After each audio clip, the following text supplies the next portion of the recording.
the choice was a slimy used car salesman who'd probably grab your wife's when you're not looking, or the HR lady from work. And newsflash to the folks at the New York Times, the HR lady from work is the worst. Educate, inform, inspire. The Dan Parsons Show, a podcast that lifts up instead of tearing down. Hey, thanks for tuning in to the Dan Parsons Show. I happen to be your host, Dan Parsons. However you get your podcast, we'd really appreciate it if you'd follow and subscribe to the pod. We'd really appreciate it. Hey, coming up on today's show, the return of political consultant Ryan Horn. But before we get to Ryan, if you'd like to support us, go to thedanparsonsshow.com, where you can become a friend of Dan on Patreon. We'd appreciate it very much. Throw us a little coin, pay the bills, help us keep the lights on. So I'd appreciate it. Well, it's my delight to reintroduce Mr. Ryan Horn, political consultant with offices in Omaha, Nebraska, and Washington, D.C. Mr. Ryan Horn, it's been too darn long. Welcome back, my friend. Great to be back, Dan. Yeah. We're such a small state, and there's not a lot of planes that go back and forth from Omaha to Washington. And so I know you see our congressional delegation and people see. Anyway, somebody told me they saw you on the plane headed to Washington the other day. So I saw Senator Ricketts at Ash Wednesday Mass the other day. So if anybody you were worried that he had gone to the truly, gone the other way, nope, he was there. He was there at St. Joseph's on Capitol Hill. Yeah. I'm getting the cross on the head the other day. Yeah. He's still on. Well, we can all rest better tonight, knowing that he's in good graces with the higher powers. So, hey, Ryan, you're my guinea pig today. We're starting something new here on the show. We've had listeners and viewers suggest that we'd like to get to know our guests a little bit more. So, I've come up with 4 questions that I'm going to ask every guest, and so we're calling it Dan's 4 and your 1. So I'm going to ask you 4 real quick questions, and you can ask me 1 back. You can be one of those or just make something up. All right, here we go. You ready? I'm ready. Let's do it. Okay. Where did you grow up? Omaha, Nebraska. All right. What was your dream job when you were a kid? I was as nerdy as you can be. Like I wanted to be like a literature or philosophy professor. Yeah, nice. Like that's what I wanted to do when I was in 6th grade. Nice. And then I wanted to be a drummer. So I got a little less nerdy as we got into middle school and high school. Nice. And if I had enough talent to be a professional drummer today, I'll send you a postcard from the road. I'd be playing now. Well, we actually share that then. I was a drummer.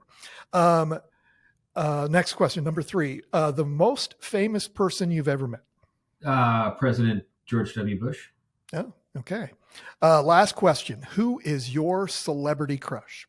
It's a hard one. I've got a few. I'm going to go. I like a British girl. So I'm going with Keira Knightley. And if she's following the Nebraska podcast, I just wanted to know, like, it seems weird and out there, but Keira, your life will never be the same. There you go. All right. Hey, you never know what might happen. All right. Your 1 question back to me. Why Lincoln?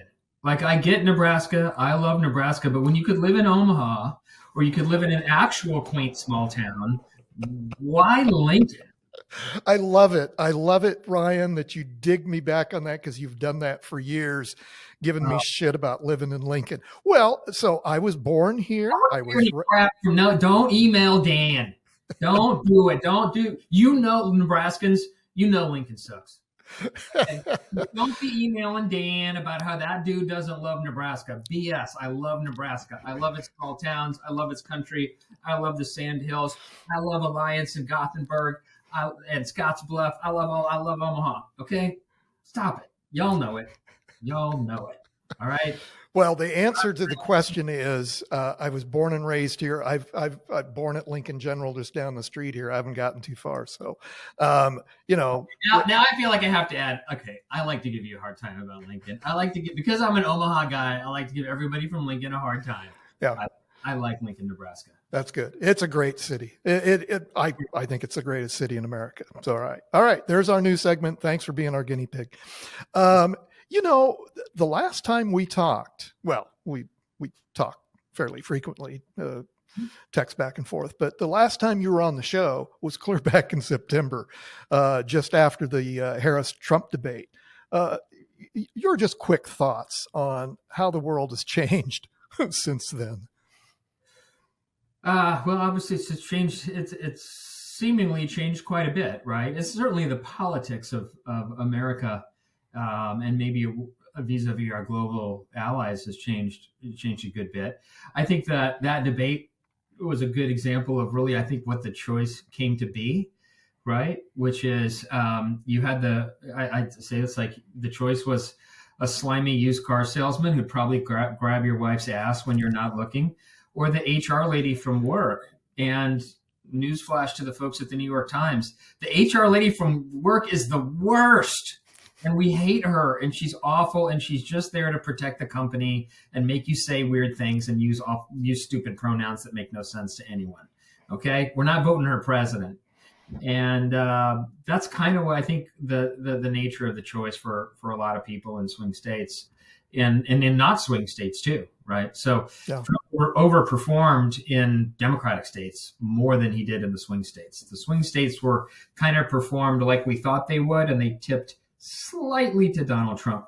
New Jersey, California, New York, big changes. Not enough to come anywhere close to winning those very Democratic states. Right. Right. But big moves nonetheless. Every new president claims a mandate by the people, right? I mean, that's standard. And of course, President Trump has done that, claimed that, this overwhelming mandate. But the truth of the matter is the margins were pretty damn close. And so this country is still fairly divided. And we ain't seeing the end of that anytime soon. But well, let me start off by just talking about speaking. Let's talk about that for a second, though. Yeah, please. But I think the Democratic Party needs to understand this for their own health. Yes, the overall margins in the popular vote were pretty close, right? You lost every single swing state. Yeah. You lost the House. Yeah. You lost the Senate. Yeah. You lost the majority of governor's races. You are incredibly unpopular. Yeah. Right? Yeah. You are letting your party be defined by a woke mob on Twitter, formerly on Twitter, right? And MSNBC, that are trying to tell the rest of us what men and women aren't. Yep. You're trying to make us say ridiculous things. You're anti-Semitic on college campuses, right? You are incredibly unpopular. Stop it. Stop letting the fringes of your party define you if you ever want to not get your ass kicked again, right? And this idea that, well, it was kind of close. It was kind of close against a guy that most of America really does not like or think is fit for office. Yes, arguably, the Democratic Party would have won that race walking away.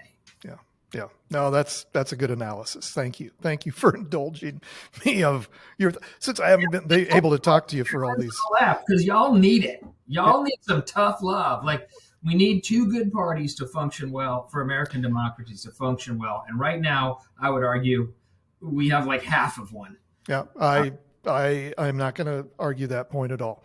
Okay, let's talk about what I think most people who voted in this election last fall were concerned about, and that is the economy. And so how are we doing so far? Well, it is only 6 weeks into this, but the S&P 500 as of this morning was down by as much as 1% in trading, as investors are struggling to understand what Trump's trade policies are. A mixed start to the day gave way to declines when Trump announced even more tariffs on Canadian metals. And that was after a day after Wall Street turned in its worst performance of 2025. And so markets have been spooked by the president's refusal to rule out the possibility of a recession. He said that to Fox News yesterday, based on his trade policies. So are people how patient are people going to be, and how often does the Trump White House have to say that this is Biden's economy before people say, wait a minute, isn't this yours now? Yeah, I don't think, when you're making really drastic changes, and you're doing it from the White House, once that starts to, if that doesn't work and people really start to feel it, which I think we're already starting to see a little bit, I don't think you're going to be able to get away with that for real long, right? Now, what's interesting to me is that it's not like we haven't tried tariffs before. We tried them, right? We tried them in the 1930s, and it didn't work. And what happened in the 1930s is exactly what's happening today, right? You had a leader who was saying, "Oh, the economy's not great. We need more tax revenue. I don't want to, so we'll do these tariffs." And then nobody, other countries pay it. Well, one, that's not true. Nope. Right? The people that pay the tax are the importers. So Target pays the tax, Walmart pays the tax, Amazon pays the tax for the stuff that they're importing from Europe and Canada, right? And they immediately pass that on to you, right? And if you don't believe me, ask people in Michigan and upstate New York. Yeah. Because their power comes from Ontario, who slapped a 25% retaliatory tariff yesterday. Yep. Electricity that they send to Buffalo, New York, and Detroit, Michigan. Yep. Everything that can be made takes power. Every single job takes electricity. Power it's power, and people are an economy. We just made all that more expensive. And so it's the Americans that are paying this tax, right?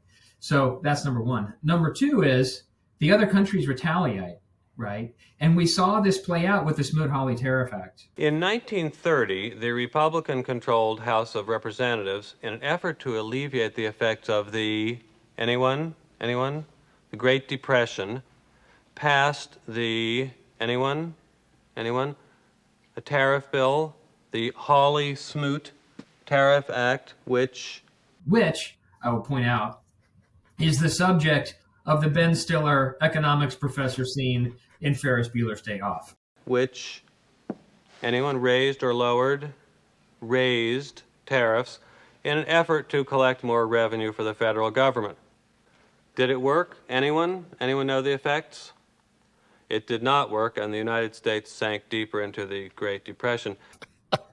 Arguably the greatest scene about economics in all of cinema history, which is not a long list. Anyone? We'll play that clip. Yeah, that's good. Yeah. So, and in 1930, you think of the impact of deepening the Depression because of that. In 1930, American exports were a tiny portion of the American economy. Tiny. International trade is 25% of the American GDP now. 25%. So imagine if the American economy, if we had a recession and the American economy shrunk by 1%, right? This place would go bonkers. A 1%, maybe a 2% recession means 300,000 jobs lost net month over month for 2 or 3 years, right? Or maybe 2 years. That's kind of what that means. 25% of the economy. So if you want to tax that, and you think that you think that China, that buys a crap ton of American agriculture, soybeans, corn, wheat, hogs, they buy a ton of this. You think they can't buy their wheat from Ukraine? Yeah. I think Ukraine's open for business. They need cash right now. You think they can't buy their wheat from Egypt? Of course they can. Well, and yes, and Wall Street is responding to that. That's what. So I would quibble with your intro on that. I don't think it's that Wall Street doesn't understand what the Trump trade policy is. I think they're understanding it very well, and they're selling off. Yeah, that's true. That's even the Wall Street Journal called Trump's plan the dumbest trade war in history. And speaking of Senator Ricketts, I found this interesting, Ryan. Senator Ricketts said Trump would bail out Nebraska farmers again, like he did last time. Well, wait a minute. That's my money. That's my money we're using to, and God bless Nebraska farmers and agriculture. But let's not money that we borrow from China to bail you out, right? Yeah. It doesn't make any sense really at all. And so this is one of those examples where I think this is going to get outside their ability to spin pretty quickly, because, like I said, this is not like something at the margins. This is not like a little tax cut that might be $1 trillion over 10 years and affect everybody broadly over a long period of time. This is an acute smackdown on 25% of our economy, because they're kind of high on their own farts, the people up there right now. And they don't understand that actually, like, policy does matter, and you should read history, because this is an experiment that's been tried and it doesn't work. And I hope that doesn't offend too many of your listeners who are big Trump supporters. I'm a Republican. I'm a conservative. Yeah, same. We were the pro trade party for a long time because it works, and we read some economics, right? And now the party's not that anymore. It's sort of in between. But the reality is it doesn't work. If they keep this up, it's going to keep getting worse. Goods will get more expensive. Food from other countries will get more expensive. Other countries that buy our agricultural commodities will get cheaper, right? Our farmers will get hit hard. They already are. I mean, everybody in Nebraska knows this. Commodity prices are really low right now. Yep. And they have been for a while, and they got lower because the market had already started to price in retaliatory tariffs from China that, of course, arrived yesterday. So, well, that's just it, Ryan. I mean, right here in the breadbasket of America, we're going to be suffering if these policies continue as they are. Well, speaking of, okay, let's switch a little bit. That's really good. Let's switch a little bit to foreign policy. And speaking of being a lifelong Republican, as am I, a lifelong, I still have conservative principles that embody me. And I'll just talk about those bona fides for a moment. I was a Reagan Republican. That's how I grew up. In college, I had a subscription to National Review, and Bill Buckley was my hero. And my 21-year-old Dan, his brain is exploding of how we're conducting foreign policy with Ukraine, and abandoning 80 years worth of policy of defending democracy in Europe. And so peace talks began today. United States agreed just this morning. So we're recording this on Tuesday. You're seeing it for the first time on Wednesday. But we agreed to immediately lift the pause on intelligence sharing and resume military assistance to Ukraine after these meetings today in Saudi Arabia. So the Trump administration's proposal for a 30-day, and Kyiv said that they would support the Trump administration's proposal for a 30-day ceasefire with Russia. Now, these talks come just hours after Russia shot down over 300 Ukrainian drones near Moscow. It was Ukraine's biggest attack since the Kremlin ordered the full-scale invasion of its neighbor. And it came after President Trump paused the military aid to Ukraine last week, and along with some intelligence sharing. So apparently things are happening and changing very quickly. But one last point before I turn you loose on this topic. Secretary of State Marco Rubio, who I was excited to see appointed in this cabinet position. Marco Rubio is somebody that I thought, as a conservative, as a United States senator, defended democracy. Not so much now. that he's, but anyway, Secretary of State Marco Rubio said that Ukraine would have to make concessions over land that Russia has taken as part of any agreement to end the war. And basically the collapse of an 80-year Western alliance. So anyway, your thoughts? Yeah, I don't. I think years from now, a lot is going to be uncovered about things that we don't know, because the idea that Vladimir Putin is a good guy who could be trusted is absolutely brain exploding, right? And I don't know exactly where this sort of online right wing is getting this stuff. Is it coming directly from Russia? Is it being filtered through? But this idea, and how does it get all the way to the president of the United States without anybody being willing to correct him or tell him, say things like, that Ukraine started the war? Like, we saw the tanks run over the border, right? We saw that. We saw what happened in Mariupol, right? Everybody witnessed this, right? So it's like, where is this thing? Like the idea of an American president siding with Russia instead of NATO allies. I do wish, and I'll credit Joda Goldberg for originally saying this. It made a good point. It would have been good if someone could have gotten to Trump early and saying, no, you're not understanding this NATO thing. Say, we don't want them to pay as much. We want them to depend on us, so that keeps them kind of weak. And then they have to follow American foreign policy. Yeah. Which is true, right? It is true. So it's like he hasn't played this thing out in his head. I do think in his mind it's sort of like he's kind of like a family boss, and these are smaller families, and he's the big family, and they need to pay him tribute, and they're not paying enough.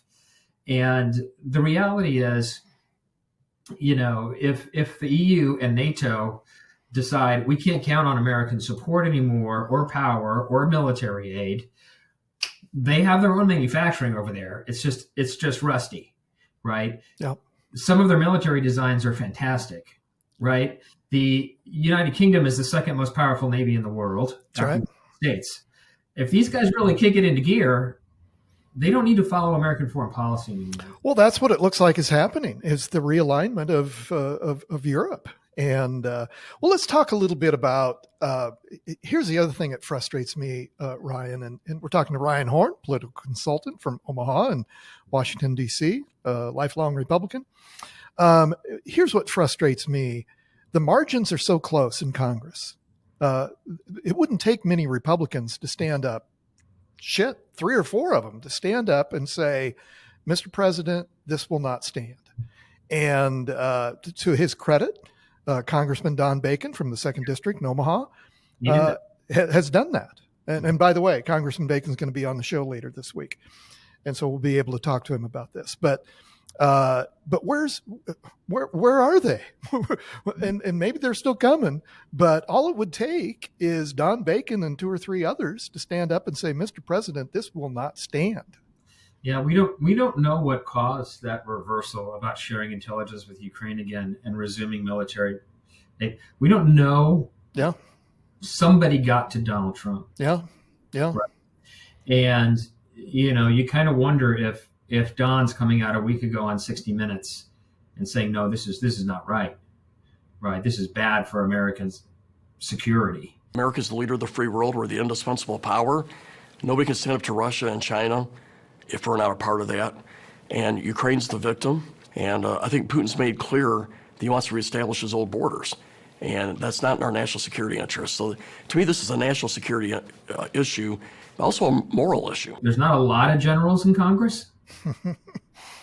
There's a lot of, there's some chicken hawks, and and he's a real life general. Damn right. 4 tours of duty in combat overseas combat, right? And maybe that gave some folks some courage, right?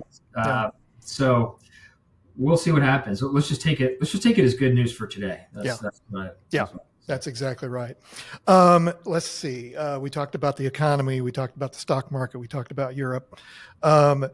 What else are you looking at here, Ryan? I mean, obviously you're in the business of helping elect people to political offices. We've got the congressional races coming up and just, around the corner in 26. So what are you looking at either here in Nebraska or nationwide? Just talk a little bit about what you see on the horizon. Because typically when a president is in power, the party in power, typically the first election, midterms elections, typically go the other direction. Anyway, just talk a little bit about that of your craft here in the last few minutes of the show. Yeah, like honestly, I'm not watching politics much. Yeah, because I don't think it's about the spin or the politics, right? It's really about, does this stuff work, right? And I'm fairly confident that the tariffs will not work and that a trade war will damage the U.S. economy, to the point where my guess would be that somehow there's a face-saving way that all this gets undone, and he was never for it, and it's really just a tax, and now he's the biggest tax cutter in the history of American presidents. Yeah. Something like that would not surprise me, right? Donald Trump watches the stock market. He watches the bond market. If there's an adult in the room in American politics, it's the United States bond market, right? Interesting. They don't give any shits. Yeah, that's right. Yeah, right. People that buy and sell bonds, right? And those interest rates are on the way back up, right? Yeah. And they were historically kind of high to begin with, right? So we might have some market forces that just provide some reality. So I'm watching what really happens. I think that still matters. We've been so in this world where everybody carries a series of mobile pundits around in their pocket on their phone. We've just been inundated with this hashtag LOL nothing matters. It's all spin. I think we're gonna get a real test of that if these trade wars continue. Yeah.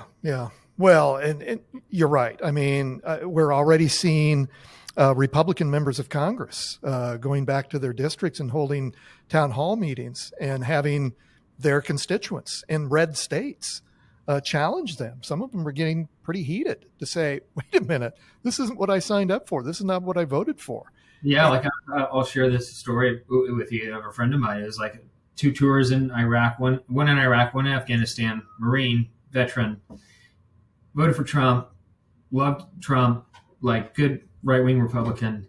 He's pretty mad, and he's mad about 2 things he shared with me. He's mad because, as he put it, like those Brits over there fought next to me and would have died for me. And he's mad about this bad mouthing of, this, like Donald Trump said, they've never come to our aid. No, they have every time. Yeah. They have every time, the Brits in particular, but not just the Brits. So he's mad about that, and then he's got Elon Musk and Doge over there, just firing people, just on general principle from the VA. Like, yes. I'm closing down USAID. Yep. That was a weird, super left-wing international outfit that had no basis in statute. The act that created it did not say that it has to be this independent. No, it's supposed to be in the State Department. No problem. There's a ton of government waste. You can cut 30% of the employees of these Washington offices, right? But you're firing nurses in the VA hospitals? Yeah. And we didn't even get into that, but the whole Doge thing, I mean, I don't think you have to be identified as a conservative Republican to say, yeah, waste and corruption and overspending in government. Let's look at that. Let's look under the hood. Let's do that. That's been a tenet of conservative, not even conservative, but bipartisan approach to politics, again, for generations. But that's not what this is. What helped Donald Trump build a good economy 4 years ago, was that he was brave enough or didn't care enough that when it came to reducing regulations and eliminating red tape, he would not be held hostage by the screams of CNN and the media. And right. So he had the EPA undo Obama's ridiculous interpretation of the Waters of America Act, which classified South Papillion Creek over here as a navigable waterway and held up for 10 years a development to build a highway to connect Dodge and Maple Street, right? It's insane. So you get rid of that, right? And he knew the left would say that he hates the environment. He just didn't care, right? So he gets rid of that, and that sort of bravery or Teflonness or whatever you want to call it. You get rid of that, boom, they make a highway to connect the Dodge and Maple. A whole bunch of people get construction jobs. The economy grows, right? It worked. Yeah. The problem is what he's being obstinate about now, trade, is creating a trade war that is going to hurt the economy, not help it, because he was right about the problem with red tape holding back American business, and he's wrong about needing tariffs and that the idea that they will help the American economy. They will not. Yeah. Fascinating. Well, Ryan Horn, as always, it's a joy to have you on the show. It's a joy to not be constrained by AM radio, so we can rip loose words that, we all hear from time to time. So anyway. Yeah. But I won't wait this long, Ryan, to have you back on. So I promise you that. So thanks, my friend. Good to see you. Thanks, Dan. Good to see you. You bet. Hey, thanks to Penology Tech Solutions for their technical help and equipment.